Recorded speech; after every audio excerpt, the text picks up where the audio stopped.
Hello, and welcome to the Radiant Mission Podcast. My name is Rebecca Twomey, and I am here with my fantastic co-host and sister, Rachel Smith. Hey, everyone. She's laughing because I finally came up with a new adjective. Yeah, you're doing different adjectives every time now.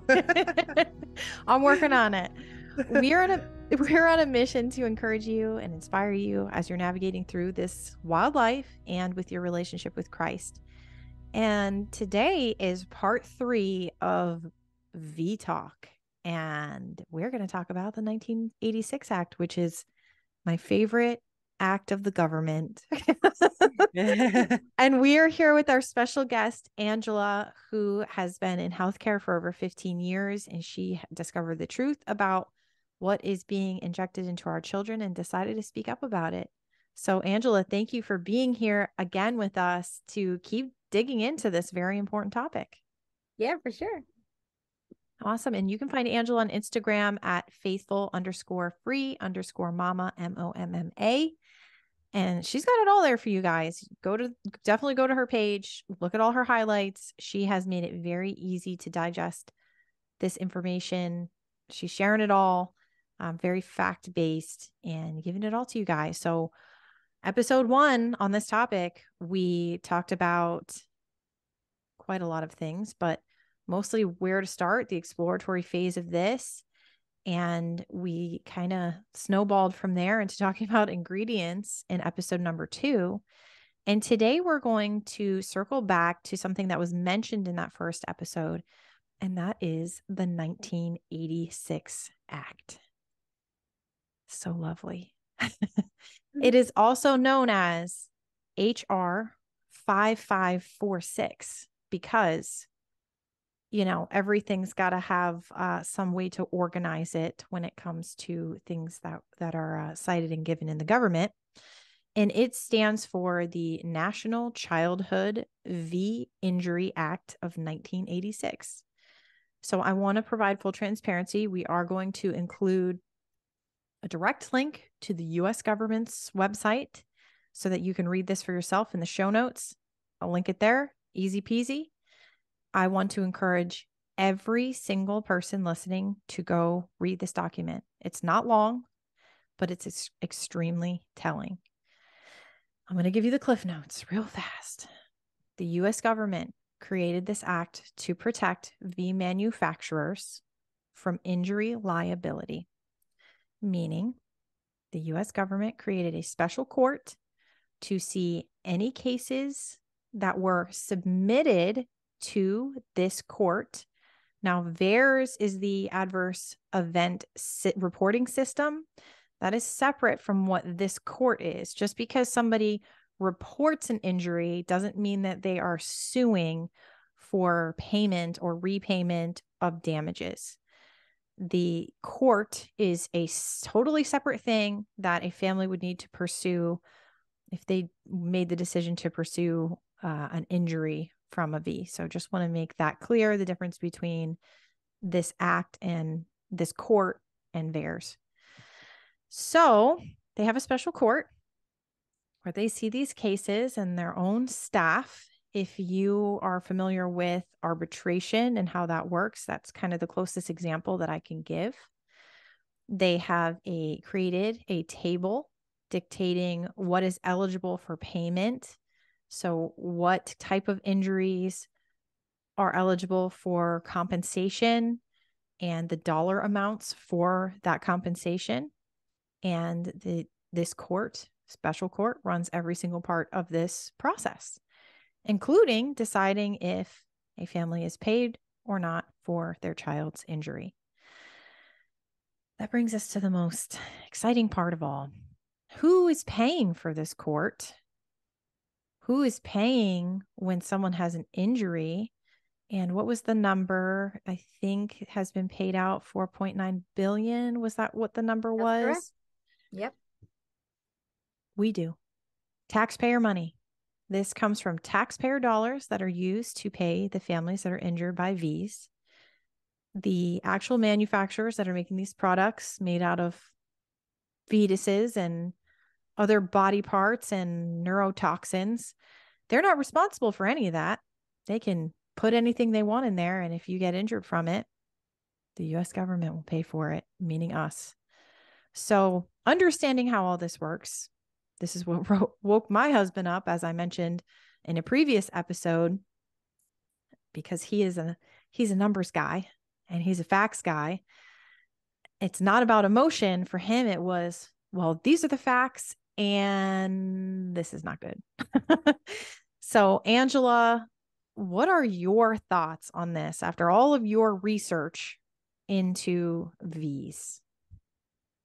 Well, so I think that removing liability from the manufacturers was a catastrophe. What other industry can you think of that you cannot seek litigation against the manufacturer if their product harms you? Mm-hmm. What incentive do they have to make their product safer if they're not being held accountable? So like, I understand at the time that this act came out and the law passed, the government was kind of up against the wall and kind of why they made the decision that they made. And in doing this act, obviously that's why we have VAERS and other things came from it that are good things, I guess you could say, because it's good that there's a way to have these injuries reported, even though only 1%, as we talked about earlier, are actually being reported because it's a passive system, Mm-hmm. right? Yeah. So there's that. I think if anything could change moving forward, just putting liability back on the manufacturer at this point seems reasonable. Yeah. I really have a hard time understanding why we can't do at least that aspect of things, keeping everything else from the original act. So we want to keep VAERS, we want to keep all of that stuff, but to have these big pharmaceutical companies actually held accountable, I think is something that needs to happen. And I mean, Sure, especially there's no incentive for them to improve or to make right. a change. There's no incentive because there's nothing they're going to get pinned for, no problems that they're going to have. And when you really think about it, like, think of what is it, Vioxx? So that's something that's a pharmaceutical product that they could be sued for that caused thousands of heart attacks. And they knew about it. And they still put that on the market knowing that it was causing heart attacks. But they felt that the slap on the wrist that they'd have to pay out was worth it because of the profits would be more than what they'd have to pay out. And that was knowing. So when they don't have that accountability, it just is very scary to me. But Absolutely. I want to give another quick example. This doesn't have to do with the 1986 Act because this is not a V for children. Well, it is for children, but originally it wasn't. And that's the most recent one for the Rona. When it was coming out, it was made, I feel, and maybe this was just because I was aware, very clear that there would be no liability for any injury that came from that, even though in the beginning it was, experimental, and turns out those who got it were the experiment. But people knew going into it that if you got injured from it, there was nowhere you could turn. You weren't going to get compensated. And now we're seeing the effects of that a year down the line, 2 years down the line, of folks that are and have gotten injured from it and are now paying those crazy medical bills. This has happened to a few people I know personally, one of which she ended up losing her job because she was so injured from her dose. So it isn't working a job, able to pay for it, lost her health insurance. And her health insurance is not paying for these things because they don't know, they can't find the root cause of the problem, even though the root cause is very clear. So it's not the childhood schedule aren't the only products that people are suffering from at the hands of this liability issue when it comes to the V's. yeah. And I mean, even when you're talking about the court too, how you kind of broke that down earlier, that there's a court now too. So separate from a traditional court. So if people do get injured, they have to go to this special court with special masters run by the government. Originally, this was set up as like a no fault system that was supposed to be quick, under a year, in favor of the victims. The goal was to get people what they need, get them, you know, their compensation for their injuries, and then kind of move on. But really, it is so far from that. The table, so there's something called the table of compensatable injuries, and you have to have an injury that's on there to be able to be compensated for your injury. If it's outside of that, it's like this whole other thing, which we're not even going to go down that. But in 1995, they actually reduced that table. So the table used to be bigger in 1986. And then for whatever reason, they decided, you know what, we're going to just, it's too many things. We're going to shrink it down. So in 1995, they shrunk it down. And in doing this, they actually took the burden of proof off of the government, which is originally who had to prove the problem, and put it on to the parents. So now the parents of these injured individuals, children, whatever, have to prove that the V is what caused their problem. And it's like, that is such a difficult thing to do. You may be able to prove different symptoms and whatever, but the actual, this was the catalyst that set me down this path, is very difficult to prove. And on top of this, there's a statute of limitations, which I doubt many people know about.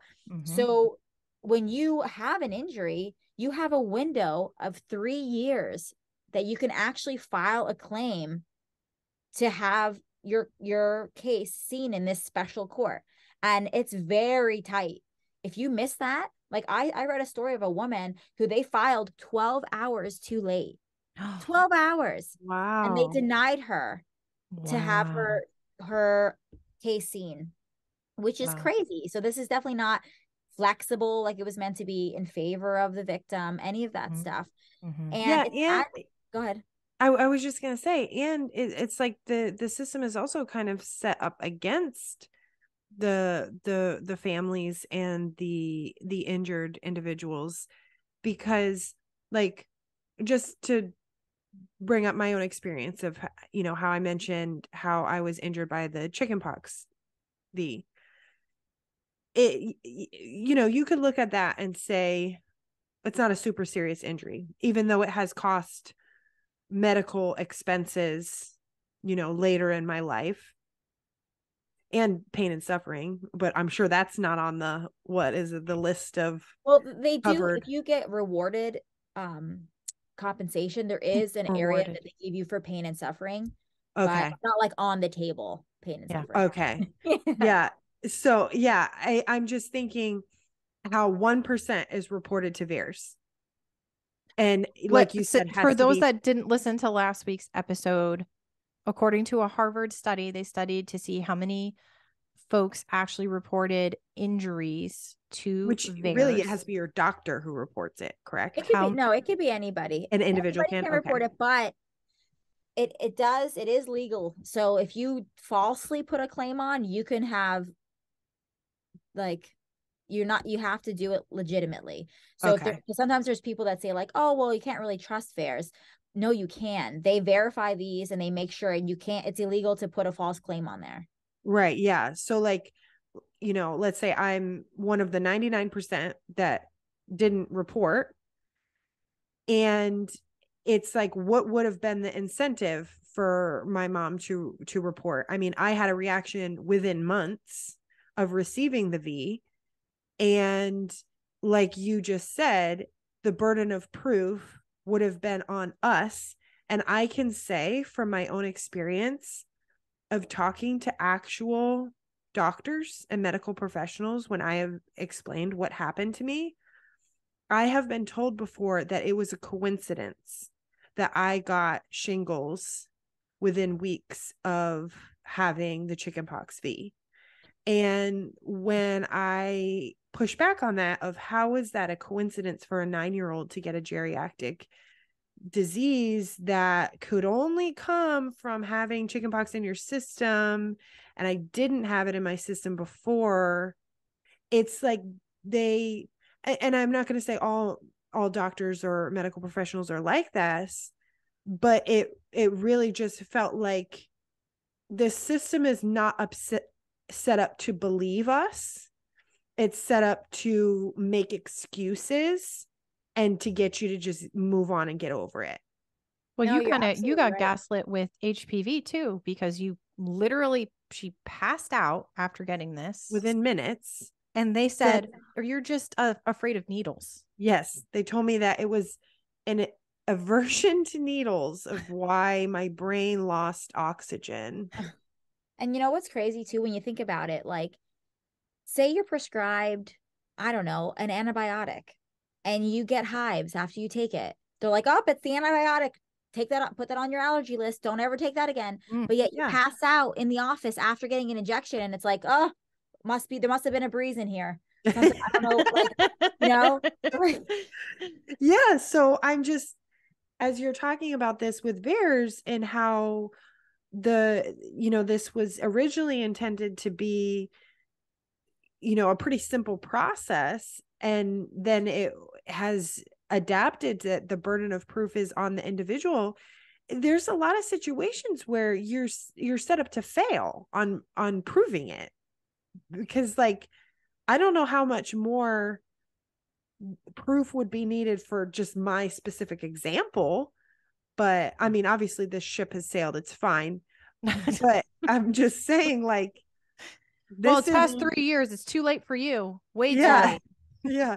Well, it's crazy because I think it's like more than 50% of these cases that go to seek litigation and whatnot, they take more than 5 years to even get anything done. Wow. Like that, to me, you're dealing with a sick child that needs you, that needs medical care. Your life is turned upside down and it's going to take 5+ years to have anything happen. And then I've heard other stories where they've actually said, like, I could feel that the court was dragging it out in hopes that my child would die. Because if my child died, they'd only have to pay out $250,000 versus the millions of dollars that I could potentially receive because of the care that this severely injured child needs. So it's really heartbreaking. And I mean, like you said, we're footing the bill. So we pay 75 cents for each dose. When you get the V, that's like a tax, 75 cents for each dose. So if you're getting something like the MMR, then you're paying, what is that? $225 because it's 3 doses in one. Yeah. All that's getting funneled into this fund, and that's where they pay out compensation. And what's even crazier is I was reading when I was looking over some stuff to talk to you guys, what they've actually paid out like per year is usually just the dividends, the interest that they make on that fund. That's it. So this fund is so large. Like, first of all, what are they even doing with that extra money? But what they're paying out is just the interest that much makes. Wow. Like, that should really scream like something's wrong here, because we know that there's so many more injuries coming. There's people bringing their cases to get compensated, and only, what is it? I know it's like 2 out of every 3 that go to this court are denied compensation. Wow. Even if it's very clear. Wow. And even with all of this, still $5 billion has been paid out. This is, what rings in my mind is how there's like these lines that the medical industry likes to perpetuate, like, oh, all of these are safe and effective. It's like, okay, we'll tell that to the people who have been paid out $5 billion that it's safe. And what I wish would happen too is, like, a lot of these cases, like, I'm sure you've heard of Hannah Polling, or like different cases that have gone through the system, they have to, if they take a settlement, like say they agree to a certain amount of money, a lot of times their files are sealed off. So you can't actually see anything about the court proceedings. You can't see what the, expert testimony was. And what's sad is, like, there's other children that are probably experiencing the same things that can use this testimony because it's like, oh my goodness, this is exactly what happened to us. Like you could, but they're sealing these. Why would they seal all of these off? Why do they not want people to see? Especially because this is a government court with government funded money. How can they even seal these off? But they say to the people, if you want this money, you have to agree that you can't say anything about what happened or about what we agreed on or about what we talked about in this court. That just seems also makes me uncomfortable. Oh, yeah. And I think we should circle back to the reason that this was created in the first place, this act and this court. Well, you mentioned in some ways it's positive, right? Great. People can get compensated. But this was during a time when there was a huge push to make sure and ensure that children were getting V'd and manufacturers were getting sued and they were having to pay out tons of money. And this was the government's way of saving that agenda. Yeah, the pharma companies. Yeah, because they said they were going to continue to manufacture V's because it wasn't profitable, because they were losing too much money paying for people's injuries and compensation. I mean, it's like at that point, how about we just do away with that whole industry? We have to ask ourselves why the government felt the need to protect these pharmaceutical companies that were going to be sued out of business and not its own citizens. Yeah, exactly. Not its own citizens, which is the whole point of a democratic republic that we're supposed to be living in. And this is my opinion here of deductive reasoning, but I'm going to go ahead and guess that the reason that the government did all of this and wants to protect the pharmaceutical companies is because of lobbying, and that pharmaceutical companies pay billions of dollars to make sure that the people that they want holding important positions in government have those positions. So then those people feel an obligation to these corporations and not to the American people. That's my opinion. I mean, I think they work together. I think that's probably part of the reason now, for sure. But back then, I knew that they were kind of hanging over their head, like, if we're not going to make V's and say there's a bio attack or a biomedical attack on the United States and you need a V, like anthrax or whatever, we're not going to have systems in place to help you get that. So they kind of use that as a scare tactic. Like, once if there's an outbreak, once if someone comes at our country, we're not going to be able to help you. So I see the predicament of why they kind of did it. I'm not saying it's right, but you know, and now you are completely correct. Like, the pharmaceutical lobbying is horrible. I mean, it's worse than gas and oil combined. Yeah. I mean, this is my own conspiracy theorist background that's going to come out now. But, you know, these V's, they didn't come out in 1986 and they didn't come out in 1955. They started playing with these things a lot earlier in America in the early 1900s. And I'm just going to revert back to my whole theory that I think that this has a lot to do with the enemy and his attack on human DNA, on our blood. And I think that this was planned in advance because these folks knew that these things were going to cause problems. And of course, what better scare tactic can you have, Angela, than, well, what if this happens? And fear is the strongest motivator. You. Yes. Yeah. It's a very fear-based industry. I mean, the whole idea of getting these things is fear-based, isn't it? Well, you need to get this or else your child will die from XYZ. And that's why I always say, like, you should never make a decision when you're in that fight or flight or that fear mindset, because really it turns off a part of your brain that is meant to make logical decisions. You can't make a logical decision when you're in that kind of situation, and fear is your main motivator. And that's unfortunate that it's being used in a very manipulative way to get people to comply with something, which if something is so great, you shouldn't need to use fear or something else to coerce someone to take something. Absolutely. That's going to lead into the last question that I have for you, but just to bring you in on something fun that happened when I was pregnant with my first.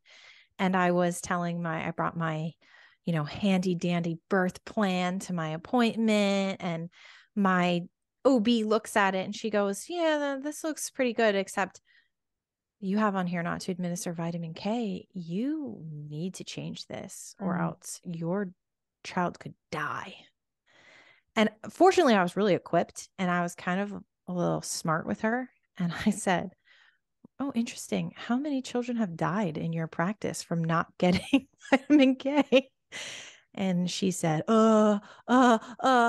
she did not expect me to say that to her.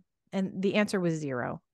Yeah. So that was a fun one. But the last question that we wanted to ask you is, after you've done tons of research and learned the ins and outs and, all these different cases that have gone in and out for the 1986 Act via the court system, but also studied up on VAERS. So with all of your huge wealth of knowledge, what else do parents need to know? Well, I mean, I don't know. I just feel like it's important. Obviously, we're saying to do your own research, right? But you can say no whenever you want. You can say no if you've already said yes. You can say no, not right now. Like, you can say, I want to wait on it. Don't ever feel like you have to make a decision in a specific moment in time. And just because you started one way doesn't mean you need to finish that way. If you did 2 out of the 3 V's, so what?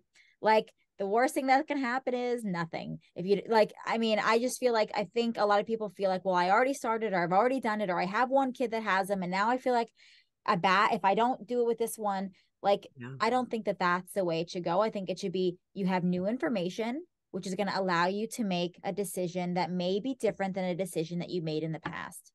That doesn't mean one is right or wrong, but you've new information, so you can use it.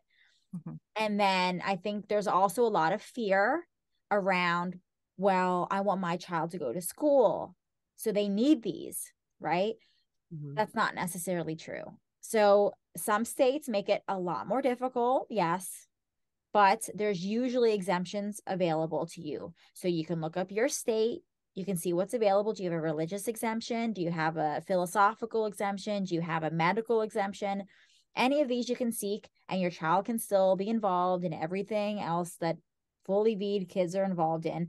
Some states like New York, Maine, California, there's a couple other ones that may only have a medical exemption. It's going to be a little bit more difficult, but you can maybe homeschool. You can do other things. You can reach out to these crunchy mom groups that we talked about on a previous episode on Facebook and find out what they're doing and kind of just build up a local community. I think that's also really good to do.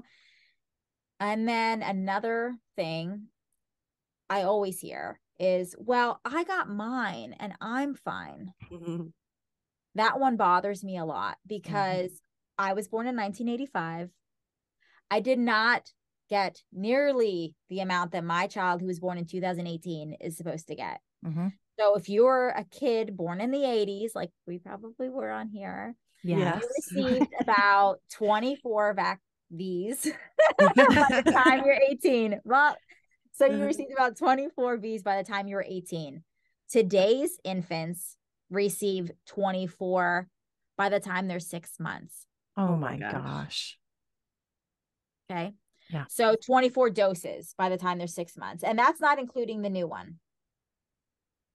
All right. So it looks a lot different. So definitely go back, look at what was given in 1983, and then look at the current schedule now. It is multiplied. And I mean, because there's no liability and it's a very profitable industry, new ones are coming out all the time. Isn't it by the age of 18 now? It's like 70 something doses. Well, I haven't done the math. So it was 69 before the new one came out.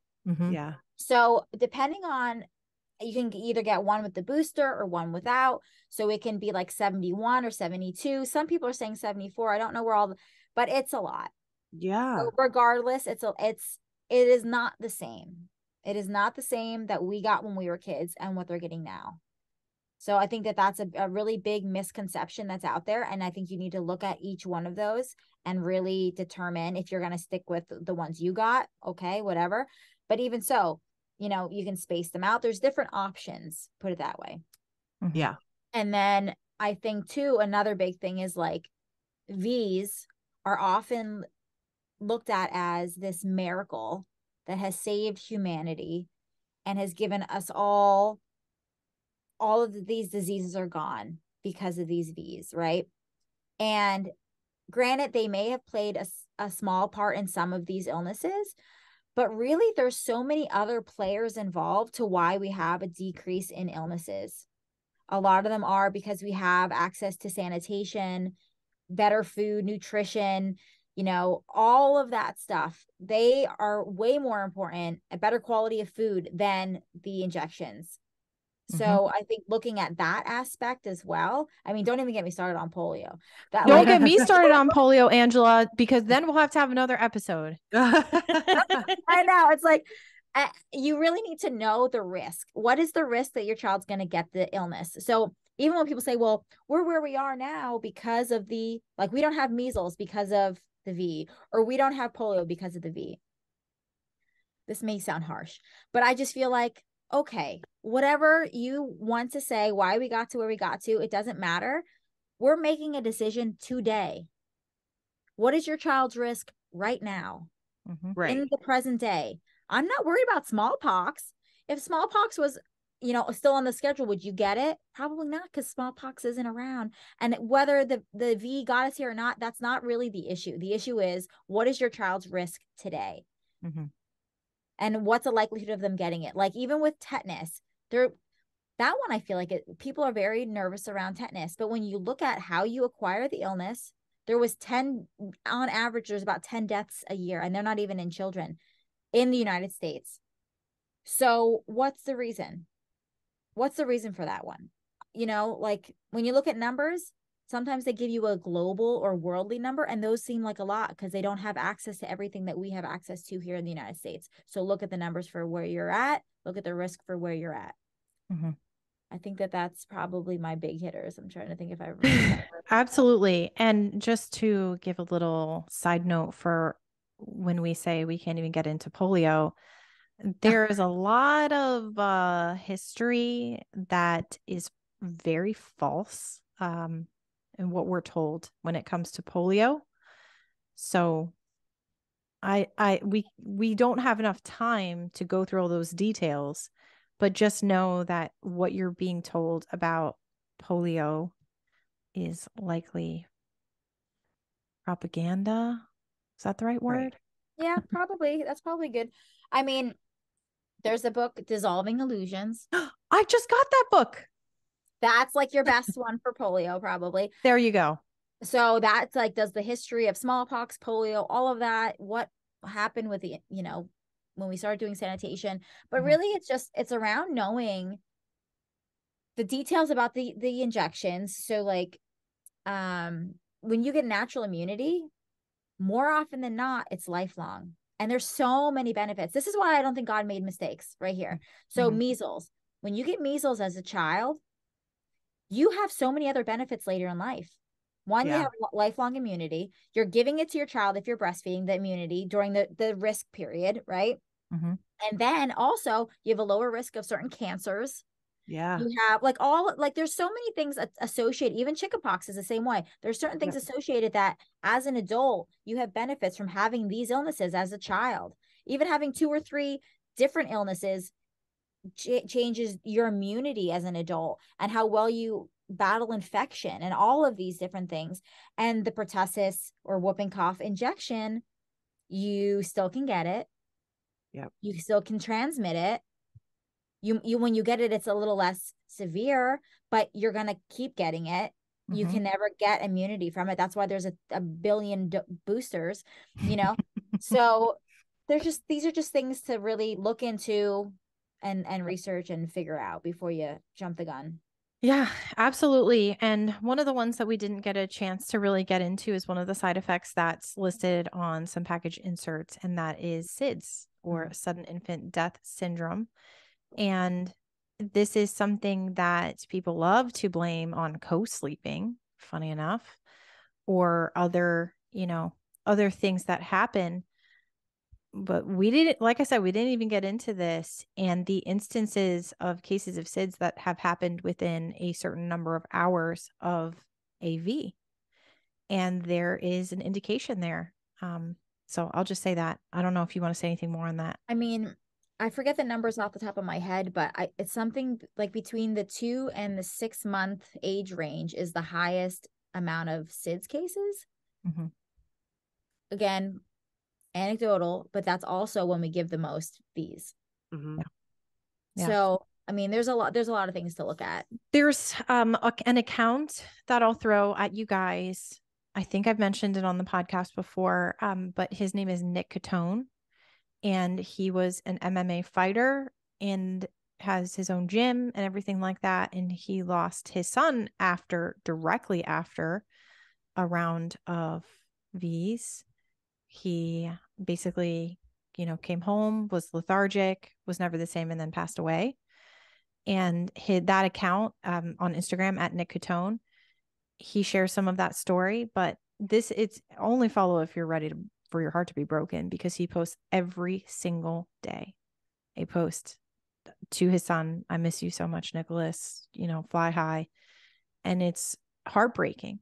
There's thousands of stories like that out there, but it's, it's those stories that we need to look at and listen to. And, what is there's an account I think called like Believe Mothers or something That's like what that. just came to my mind that I was about to mention is I don't know if they're still active. I think they were getting banned, but Believe Mothers on Instagram is another really great account that is, just sharing stories of parents who have experienced such tragedy in their children and losing them or them being severely disabled. And what's so important is I feel like people think like, that because this is mostly safe, it's never going to happen to me. And then they just kind of stick their head in the sand, or can even have really cruel attitudes towards being anti-V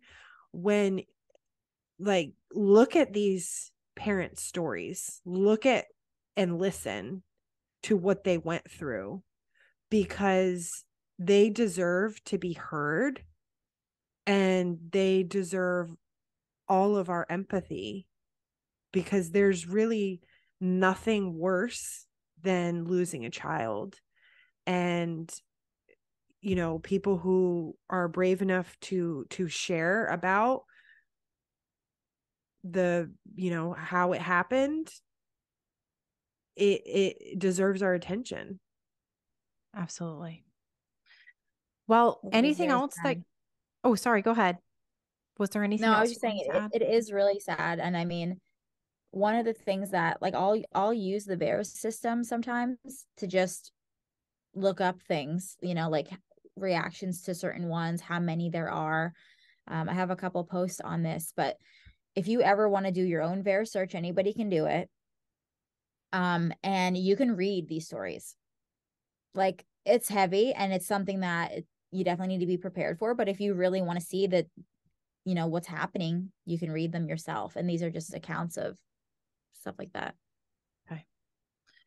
Well, Angela, thank you so much for joining us for all of these episodes and for sharing your insight. I hope it has at least made some people think a little. Like, my goal is never to, like I said, do any kind of casting judgment, but just to ask questions. That's it. Put that little thing in your mind. Yeah, definitely. Yeah. Well, thanks for being here. If you want to follow Angela on social media, you can find her on Instagram at faithful_free_mama, MOMMA. And thank you for tuning in and for listening and being on this journey with us. And if you'd like to follow the mission outside of this podcast, join us on social at Instagram and on Facebook, or you can watch this in video form on YouTube too. And Rachel's going to close this out today. Yeah, so I'm going to close this with Deuteronomy 4:9. Only take heed to yourself and diligently keep yourself, lest you forget the things your eyes have seen, and lest they depart from your heart all the days of your life. And teach them to your children and your grandchildren. And we're wishing you a radiant week. Bye, everybody.